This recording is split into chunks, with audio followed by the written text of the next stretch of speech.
Today, we're going to be looking at the beginning of the Great Depression at the very end of the 1920s. And if you remember, in the 1920s, everything seemed to be doing very well.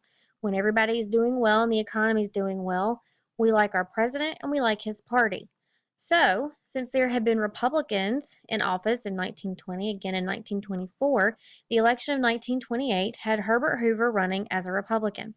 He is going to run on slogans like two cars in every garage to mark how well everyone had seemed to be doing in the 1920s.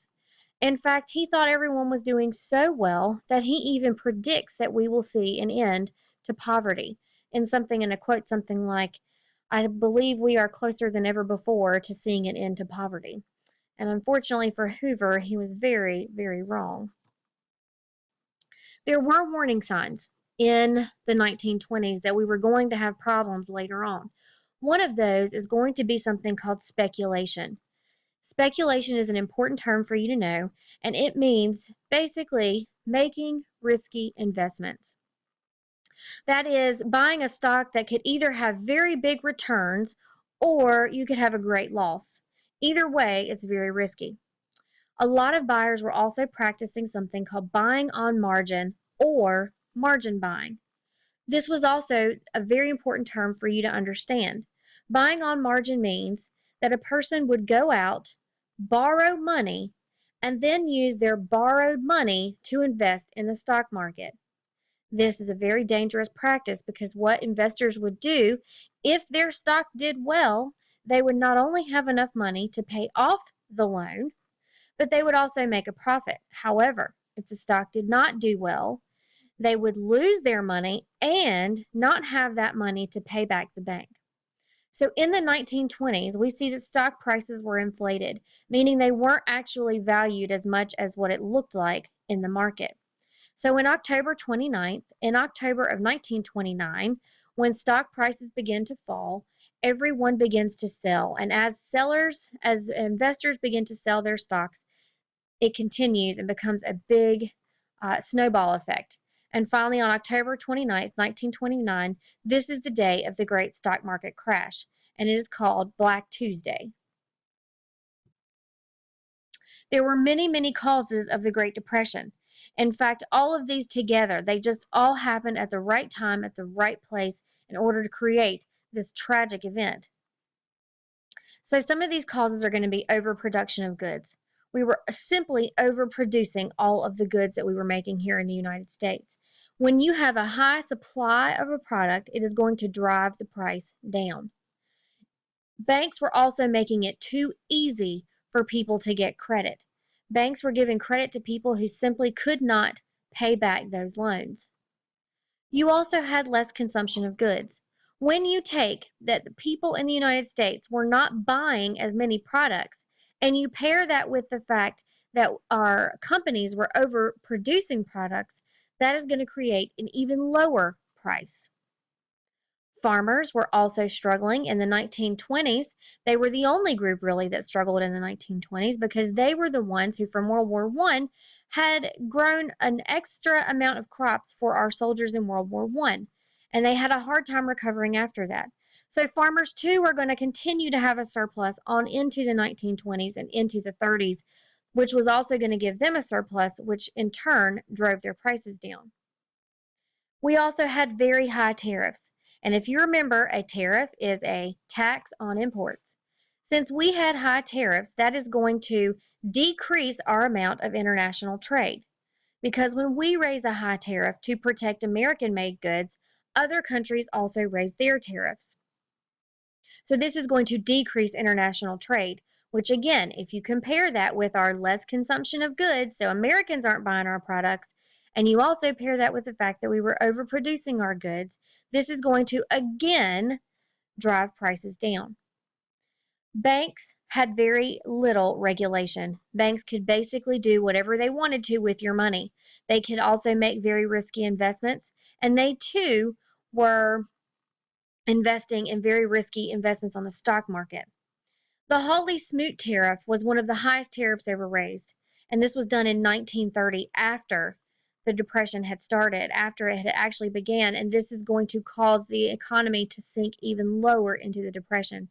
So when you take all of these causes all together at the same time, it created this crisis that we call the Great Depression. When you look at rural areas in the United States, rural means country, we are going to see them affected by having their farms foreclosed on, which means these farmers who have been farming there for many years are going to lose their farms. Their food supply is going to be impacted, partially also because of a dust bowl, which we're going to talk about a little bit later. So farmers are going to struggle a lot.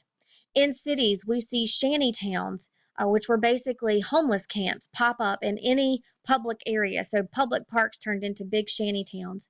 We see soup kitchens and bread lines pop up to help supply people who had no food and no jobs and no means of getting food or jobs. This was just to help to keep people from starving. In families, families struggled quite a bit. Men were moving, looking for work everywhere. Some men just could not handle staying at home and watching their families suffer. Women faced a lot of hardships because women traditionally took on the role of caretaker, and these women did not have a way or means to be able to take care of their families. Women also couldn't had a very hard time finding jobs because most jobs were reserved for men, thinking that men were the breadwinners of their homes. We even see the health of everyone suffer during the Great Depression. Children specifically started seeing their diseases that we had not seen in decades pop back up again because of poor nutrition. And we also saw their growth stunted, as well as an impact of these issues. Social effects, we're going to see more suicide because people were just despondent. Uh, Mental illness was on the rise because people who had been working very hard their whole lives were now not seeing the fruits of their labor pay off. People who had grown up and who had worked their entire lives thinking that if they worked hard and saved money and continued to follow the rules that they would be rewarded for that. They saw all of that, none of it came to play out like they thought it would. In fact, many of them lost everything. And we'll talk more about that, especially when we talk about the banks.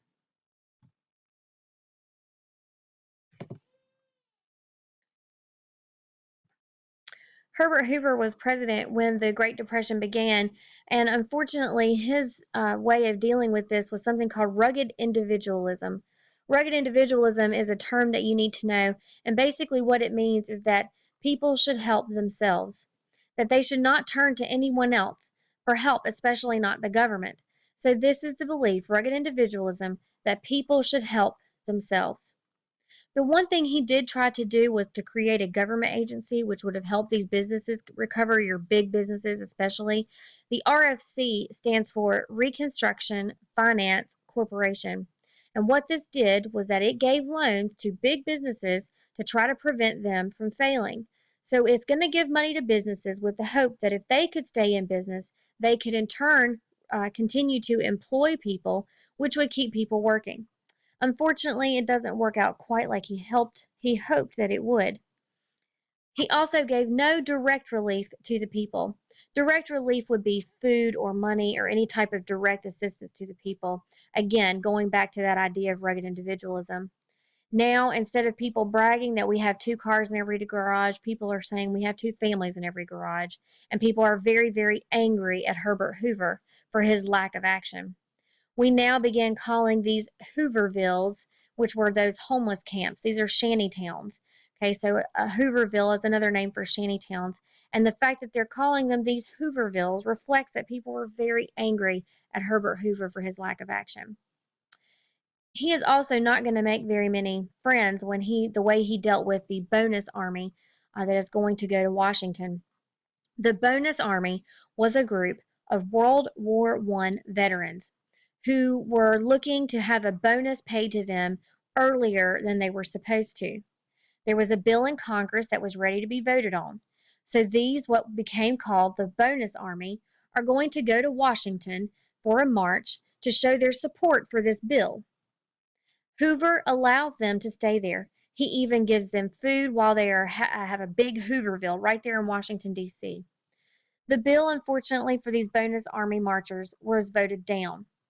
And Hoover believed that these men would pack up and go home. Unfortunately for him, they did not. The way he dealt with it is what made people so very angry. He calls out the active military to disperse these bonus army marchers. Remember, they were World War I veterans. It turns into an all out riot. Many of these marchers were hurt. They even used tear gas on these veterans. This is not going to help Herbert Hoover's image, and people begin calling for very drastic change. So we see radicals develop who are calling for very, very drastic change. So in the election of 1932, we have been in this depression since 1929. As a Democrat, Franklin Roosevelt was going to run for President of the United States. He had been a reform governor of New York, and he is going to do something that Herbert Hoover never did. And that is, he pledged that he would help the people with his program called the New Deal. He was going to help your everyday common man. Not only does FDR win this election very easily, but the Democratic Party wins a great majority in Congress. This is very important because what it allows is for when FDR becomes president, Congress, being also Democratic, would pass his measures easily. Hoover is going to remain a lame duck in office until March of 1933.